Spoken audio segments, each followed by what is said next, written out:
চাচা চায়না ভাষা করছি, চায়না ও বোঝে নাই, ও আমি বুঝি না, ওর অর্থ কি আমি নিজে জানি না। 2012 সালে আমি চায়না গেছি, গুয়াংজু। ইন্দিমিন টাইমে হোটেলে তো আমার রাখছে, বাঙালিরা আমার নিয়ে গেছে গুয়াংজু, ছিলাম 12 দিন। ওরে বাবা, যে হোটেলে যাই দে বড় বড় জাতি সাপ ভরে গ্লাসের মধ্যে দিয়া কুইসা ব্যাং কুত্তা ঝুলাই থুয়ে দিছে। ওইয়া দেখে কোন মুসলমানের বলা ভাত খাই হোটেলে কবে খাই নাই, 12 দিন ভাত খাই নাই। খাইছে কি জানেন? ওরা রুটি বানাই দিত, ওটা খাইতাম। পাম রুটি যে খাবো তাও খাই না যদি কুত্তার গোশত খাই। কারণ ওই দেশে যে মাখন বানায় ওটা কুত্তার চর্বি দিয়ে বানায়, শুয়ারের চর্বি দিয়ে বানায়। কি যে বিপদে পড়ে গেলাম ভাই। আমি কই তোকে মা বসাই দোয়া চাই ভাই, আমার ওয়াজে টাকা দিয়ে লাগবে না, আমার বিমানের টিকিট কেটে দে, আমি থাকলে মরে যাবো। তো 12 দিন তো রয়েছে, আল্লাহ রাখছে। ভাত খাইতে 100 আমার ভাড়া দিয়ে, ওই দেশে তো টাকা, আমার দেশে টাকা, ওই দেশে ভাই আমার 100 আমার ভাড়া দিয়ে, বাংলাদেশের 1200 টাকা ভাড়া দিয়ে ডেলি ভাত খেতে যেতাম। একটা নোয়াখালীর হোটেলে ভাত খেতে যেতাম। তো আমি মাঝে মাঝে যে রিসেপশনে তো মহিলা থাকে না, যে খাটা খাটা চায় না, ওর চাইতে আমাদের দেশের কাইল্লা মহিলা অনেক সুন্দর লাগে। আমাদের দেশের একটা মা যদি কালো হয়, আলহামদুলিল্লাহ, তার চেহারার মধ্যে জিল মারে। আর ওরা সাদা তো সাদা, কুত্তার মতো সাদা। হে তারপরও চেহারা ডক নাই। আল্লাহ কি কুদরত আমার বাংলাদেশের মেয়েদের মধ্যে দিছে, আলহামদুলিল্লাহ। কষ্ট হইতেছে তারপর ওয়াজ করে, আর তো আশা নিয়ত নাই, কইয়া যাই যা করে আজকে শেষ করে। তো হোটেলে রয়েছি, আর বাস্তব কথা। তা আমি মনে মনে ভাবলাম 12 দিন ধরে আইছি, বাংলাদেশে তখন হরতাল মিছিল মিটিং চলতেছে। তা আমি কই একটু খবর টবর পড়ার দরকার। চায়নালারা এমন একটা বাট পার, ওরা কোন দেশের খবর চালায় না, অবদেশের খবরই চালায়। আর অবদেশে কিন্তু ইমু এলাও না, ফেসবুক এলাও না চায়নায়। যারা গেছেন তারা জানেন, ফেসবুক ইমু এলাও না, হোয়াটসঅ্যাপ শুধু এলাও। তো আমি যে কই যে একটু বাংলা খবর পড়বো, এটা নিউজ পেপার না, আমার কুচিংকে পাকা পাকা, মানে কুচিংকে পাকা কি দেয় না, আমি কই হয় কুচিংকে পাকা মানে কুত্তারে দেয় দেওয়ার কাছে, সাওয়ার কাছে নাউজুবিল্লাহ বলেন না।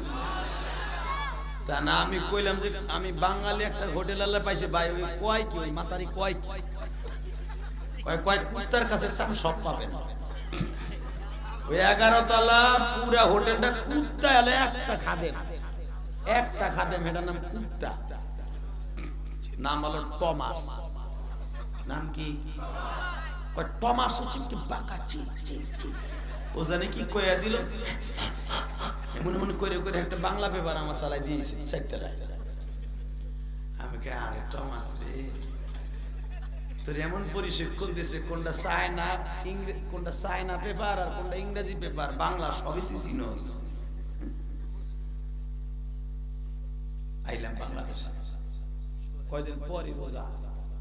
তা রোজার একটা দাওয়াত পাইছি, আল্লাহ রাখ বান্দার বাসায় গেছি ইফতারি করতে, সিলেটে বাড়ি। আল্লাহ হেফাজত করুক, যেরকম আমিন। অল্প মিলি সিলেটে অনেক ভালো ভাষা গেছি, আলহামদুলিল্লাহ ইফতারি করতে। এখন বুড়ারা ডাক দিছে, না না টমাস পানি লয়ে আও। তো আমি তো জানি যে কুত্তা ফেভারে এনেছে, মনে কুত্তাই আজকে আইবো, এটা বড় লোকের বাসা, তো কুত্তা মনে পানি পুরি লয়ে আইব। ভাই যখন ডাক দিছে টমাস পানি লয়ে আয়, ও এই আইছে ঠান্ডা পানি লয়ে আইছে। আমি কই তুই এখানে কা, তুই তো চাই না থার কথা। আমি কইলাম যে তুই এখানে কা, তুই চাইনার হোটেলে থার কথা। ওই যে টমাস কুত্তার নাম, তো তোর নামও তো টমাস। 2 দিন আগে দেখলাম তাহিরের গাড়ির গ্লাসটা জানি কেটে ভেঙে গেছে। এই কাজটা ঠিক হয় না ভাই, এই কাজটা করিস না প্লিজ।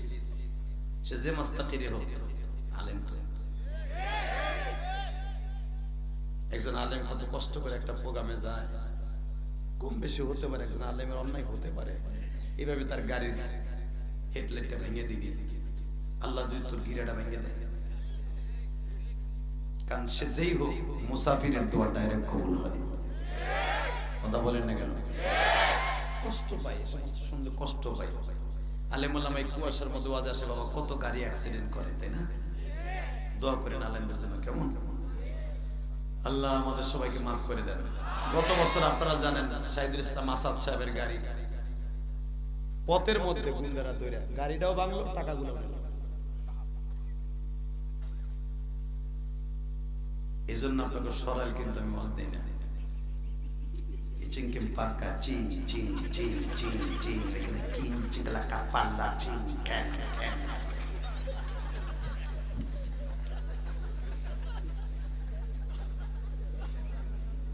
আল্লাহ হেফাজত করুক, জোরে না আমিন। কষ্ট হইতেছে?